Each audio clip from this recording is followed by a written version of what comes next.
Hi friends, welcome back to my YouTube channel. ആദ്യം തന്നെ ഒരു താങ്ക്സ് പറഞ്ഞ് തുടങ്ങട്ടെ കേട്ടോ. നിങ്ങൾക്ക് ചിലപ്പോൾ ഞാൻ പറയുന്ന കേട്ടാ ചിരി വരും. നമുക്ക് എന്താ പറയുക, സ്വതവേ എല്ലാവരും ഇങ്ങനെ 1 മില്യൺ അല്ലെങ്കിൽ 1 ലാക്ക് സബ്സ്ക്രൈബേഴ്സ് ഒക്കെ ആകുമ്പോഴാണല്ലോ പറയുക. പക്ഷെ എനിക്കിത് ഭയങ്കര ഹാപ്പി ആയിട്ടുള്ളൊരു സംഭവമാണ്. കാരണം ഞാൻ എൻ്റെ റിലേറ്റീവ്സിനോടോ ഫ്രണ്ട്സിനോടോ ഒന്നും ഇതുവരെ ഞാൻ ചാനൽ തുടങ്ങിയ പറഞ്ഞിട്ടില്ല. എൻ്റെ വീഡിയോസ് കണ്ട് ഇഷ്ടപ്പെട്ട് സബ്സ്ക്രൈബ് ചെയ്ത് ലൈക്ക് ചെയ്യുന്ന ആൾക്കാരാണ് എല്ലാവരും.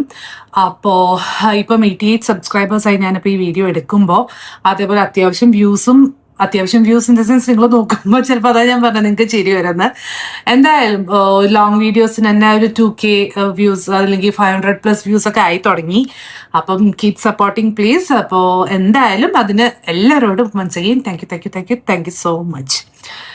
അപ്പോൾ ഇനി നമുക്ക് ഇന്നത്തെ റെസിപ്പിയിലേക്ക് പോകാം. ഇന്ന് നമ്മൾ ഉണ്ടാക്കാൻ പോകുന്നത് ദൊഡ്ഡലിയാണ്. നിങ്ങൾ തമിഴ്നാട്ടിൽ കണ്ടിട്ടുണ്ടാവുമല്ലോ. ദൊഡ്ഡലി എന്ന് കൊണ്ട് ഉദ്ദേശിച്ചത് ഞാൻ നമ്മളെ മറ്റേ ഞങ്ങൾ സന്തുഷ്ടരാണ് മൂവിയിൽ ആക്ടർ ജയറാം പറയുന്ന പോലെ ദൊഡ്ഡലി.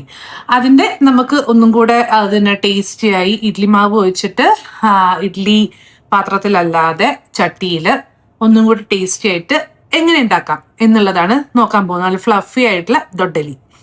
അപ്പോൾ അതിനായിട്ട് ഞാൻ എടുത്തിട്ടുള്ളത് ഇഡ്ലി മാവാണ്. ഉപ്പൊക്കെ പാകത്തിന് ഇട്ട് വെച്ച ഇഡ്ലി മാവ്, പിന്നെ കുറച്ച് ഫൈൻലി ചോപ്ഡ് നമ്മുടെ വലിയ ഉള്ളി, ബൊബ ഉള്ളി, അതേപോലെ ചെറുതായിട്ട് ചോപ്പ് ചെയ്ത് വെച്ച മല്ലിയില ഇഷ്ടമില്ലാത്തവർ അത് സ്കിപ്പ് ചെയ്തോളൂ കേട്ടോ. പിന്നെ ഇത് ചട്നിപ്പൊടി, അതായത് ഇഡ്ലിപ്പൊടി, ചട്നിപ്പൊടി എന്നൊക്കെ പറയുന്നത്.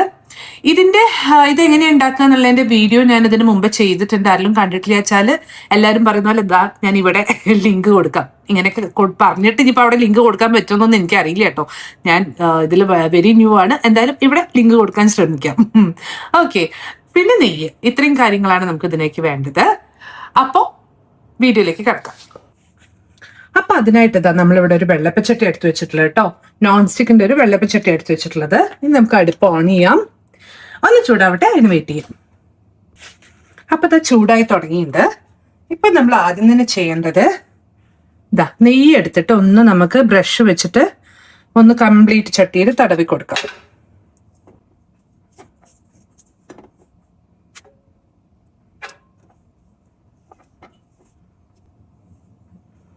ഒന്നും കൂടെ ചൂടാവട്ടെ, എന്നിട്ട് നമുക്ക് അടുത്ത സ്റ്റെപ്പിലേക്ക് പോവാം. ഓക്കെ. ചട്ടി ചൂടായിട്ട് നമുക്ക് ഇഡ്ലി മാവ് എടുത്തിട്ട് ഒരു കയ്യിൽ ഇഡ്ലി മാവ് ഇതിലേക്ക് ഒഴിച്ചു കൊടുക്കാം.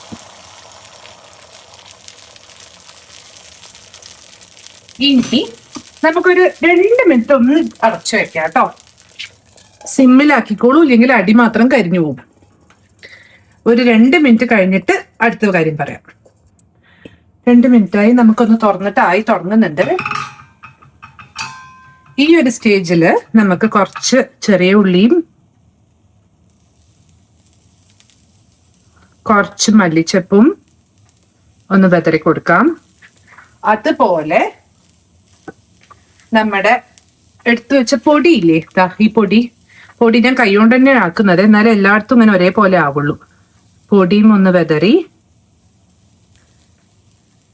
ലേശം നെയ്യും കൂടെ ഒന്ന് മുകളിൽ കൂടെ സ്പ്രെഡ് ചെയ്ത് കൊടുക്കാം. ആ പൊടിയിലേക്ക് വേണ്ട നെയ്യ്. എന്നിട്ട് ഒരു 2 മിനിറ്റും കൂടെ വീണ്ടും അടച്ചു വെക്കാം. ഒന്ന് തുറന്ന് നോക്കാം നമുക്ക്. ഇനി വേണമെങ്കിൽ നമുക്ക് ജസ്റ്റ് ഒന്ന് ഫ്ലിപ്പ് ചെയ്തിട്ട് അധികം നേരം വെക്കണ്ട, ജസ്റ്റ് ഒന്ന് ഫ്ലിപ്പ് ചെയ്യാം. ജസ്റ്റ് ഒന്ന് ഫ്ലിപ്പ് ചെയ്തു. അധികം നേരം വെക്കേ വേണ്ട, ഒന്ന് ഇതാവാൻ വേണ്ടിയിട്ടാ. ഇവിടെ ചുറ്റും നല്ല എന്താ പറയുക ക്രിസ്പ് ആയതിന്റെ ഉള്ളിൽ നല്ല ഫ്ലഫി ആയിരിക്കും. ഇനി വേഗം തന്നെ ഇത് നമുക്ക് പാത്രത്തിലേക്ക് മാറ്റാം. ഓക്കെ. അപ്പൊ ഇതുപോലെ തന്നെ നമുക്ക് കുറച്ചെണ്ണം കൂടെ ഉണ്ടാക്കിയിട്ട് കാണാം. ഒരു കാര്യം പറയാൻ മറന്നു, നമ്മളിത് ആദ്യം തന്നെ അതായത് ഒന്ന് അടച്ചു വെച്ചിട്ട് ഒന്നായതിനു ശേഷം മതി ഈ ഉള്ളിയാണെങ്കിലും പൊടിയാണെങ്കിലും ഉള്ളതെന്ന് പറയാൻ കാരണം എന്താ വെച്ചാല് അത് ലിക്വിഡ് ആയിട്ട് ഇരിക്കുകയല്ലേ. അപ്പം ഇത് നമ്മൾ ഒഴിച്ച ഉടനെ അതിന്റെ മേലേക്കിട്ടൊക്കെ ഉള്ളിലേക്ക് പോയി പോകും. മുകളില് ഇങ്ങനെ നിൽക്കില്ല വൃത്തിയില്. അപ്പൊ അതിന്റെ ഒരു മാവില് കുഴഞ്ഞിട്ട് അതിന്റെ ടേസ്റ്റേ മാറിപ്പോകുമല്ലോ. അപ്പൊ അതുകൊണ്ടാണ് ഒന്ന് അടച്ചു വെച്ചൊന്ന് വെയിറ്റ് ചെയ്തിട്ട് ഇടാൻ പറയുന്നത്. അതൊന്ന് പറയാൻ വേണ്ടി വന്നതാ. ഓക്കെ. അപ്പൊ കംപ്ലീറ്റ് ഉണ്ടാക്കി കഴിഞ്ഞതിന് ശേഷം കാണാം. അപ്പോൾ നമ്മുടെ ദൊഡ്ഡലി റെഡി ആയിട്ടുണ്ട്. ആക്ച്വലി നമുക്കിത് കുറച്ചും കൂടെ കുണ്ടുള്ള ചട്ടിയിലാണ് ഇടുന്നത് വെച്ചാൽ, അതായത് യൂസ് ചെയ്യുന്ന വെച്ചാൽ ഒന്നും കൂടെ ഒരു തൊട്ടിലി ഷേപ്പിൽ കിട്ടും. ഇപ്പോഴും അങ്ങനെ തന്നെയാണ്, അല്ലാന്നല്ല. പിന്നെ അതേപോലെ നിങ്ങൾ യൂസ് ചെയ്യുന്ന പൊടി നിങ്ങൾക്ക് കൂടുതൽ വേണമെങ്കിൽ കൂടുതൽ ഇടാം. അങ്ങനെ അതൊന്ന് ശ്രദ്ധിച്ചാൽ മതി. അതേപോലെ ഉള്ളിയാണെങ്കിലും മല്ലിച്ചപ്പാണെങ്കിലും ഒക്കെ നിങ്ങളുടെ ഇഷ്ടത്തിന്, ക്വാണ്ടിറ്റി നിങ്ങളുടെ ഇഷ്ടത്തിന് ഇടാം. ഓക്കെ. പിന്നെ ഒരു കാര്യം ഞാൻ നേരത്തെ പറയാൻ മറന്നുപോയത് എന്താന്ന് വെച്ചാൽ, നമ്മൾ നല്ല സിമ്മിൽ വെച്ചിട്ട്, അതായത് ഒഴിക്കുമ്പോൾ ഹൈലാണെങ്കിലും പിന്നെ നല്ല സിമ്മിൽ വെച്ചിട്ട് വേണം കേട്ടോ അത് വേവിക്കാൻ. എന്താ വെച്ചാൽ ഉള്ളിൽ നമുക്ക് വെന്ത് കിട്ടണമല്ലോ.